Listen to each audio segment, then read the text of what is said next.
Yep. I absolutely love links Why? golf. I absolutely love it. It takes a lot more thinking. Yep. Not only that, the conditions are always amazing, aren't they? The conditions are normally fantastic. Yeah, Unless they're doing greens work or tees work. The ground is usually really dry. It is. The course is usually in pristine nick. And we normally play in winter, don't we? Yeah. Yeah, we do. Because we're not paying summer fees for those. Exactly. Do you know what I mean? But yeah. So, normally the rough is very long as well. Yep. So it's not just about thinking more about the roll, the stopping the ball. It's more about your accuracy on tee shots. Yeah. You're trying to avoid the drive a bit more. More if you don't hit it as straight. Yep. What are you trying to say? Well, that includes me. It includes all of us. The drive is risky on some holes, especially the wind as well. The wind can be pretty bad. So how do we stay under that wind on a links? Well, irons? Definitely. If you watch a lot of the, well, you definitely won't. But some of the players who have grown up at a links course, Rory. Yeah. Yeah.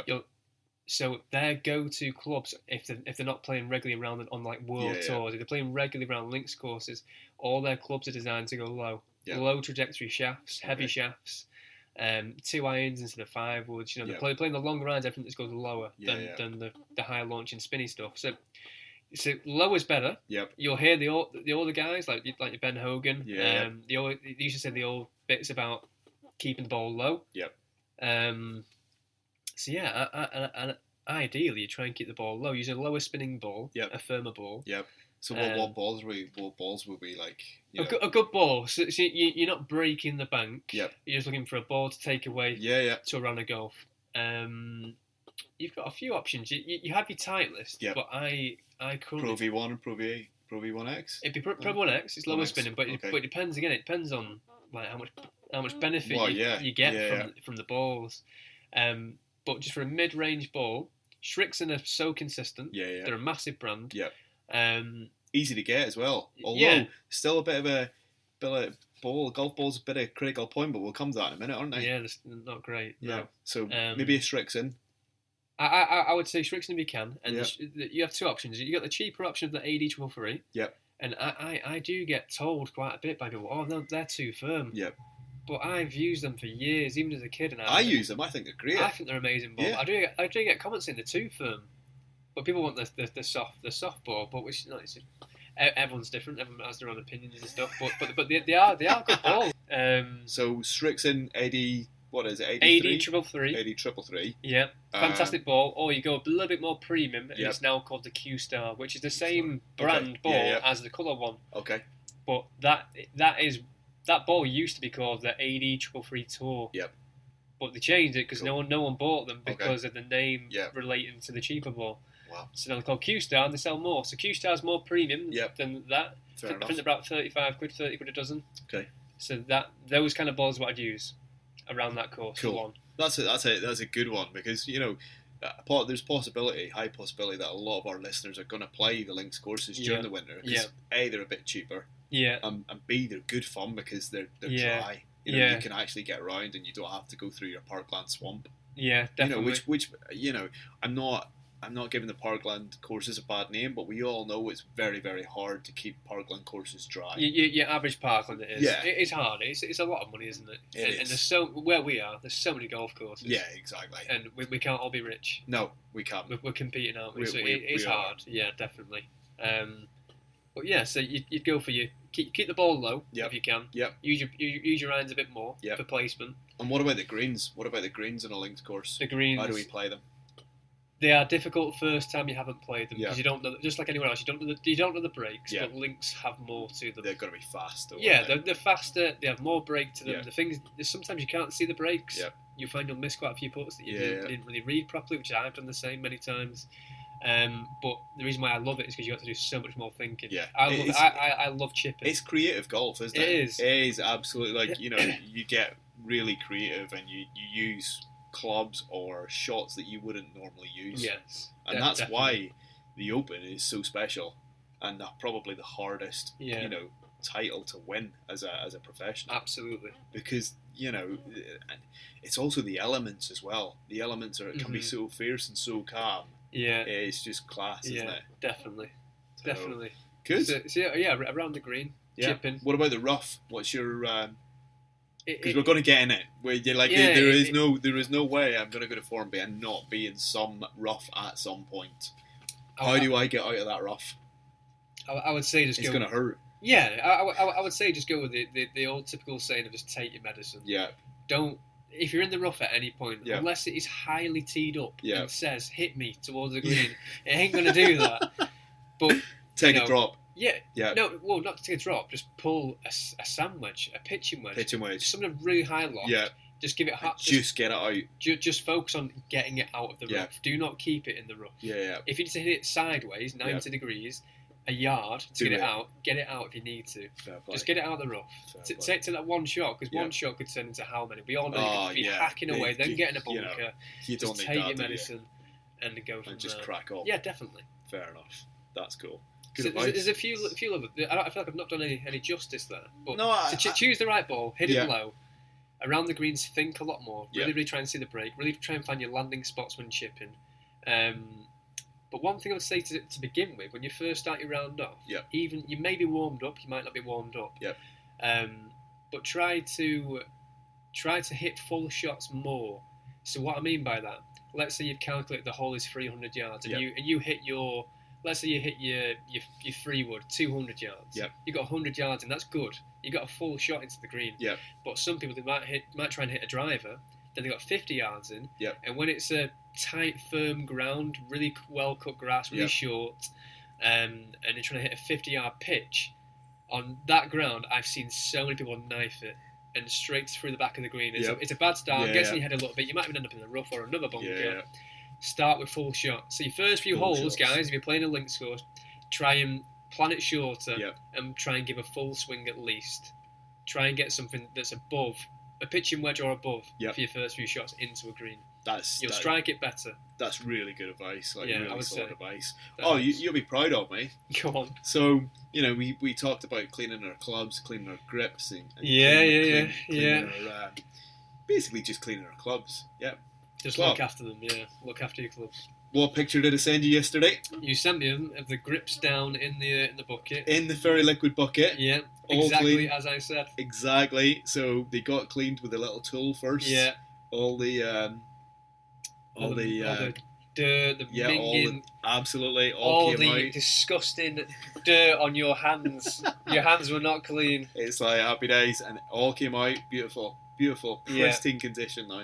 Excellent. Got some new grips now, haven't you? You'll be absolutely. They feel good. There's one that probably needs re-gripping, but that tells you that now you've cleaned it. We'll get to that. Yeah, because all the rest of them feel really, really good. Okay, and it's like there's one a little bit. Yeah, you can tell it's been worn a bit. Yeah, do you know what I mean? So it's pitch and wedge actually. Okay, all right. So you must hammer that. Yeah. I do quite a bit. Good. But and you'll be even more proud of me. The putt out was out as well. 45 minutes of putt out yesterday morning. So there we go. We had our putting advice last week.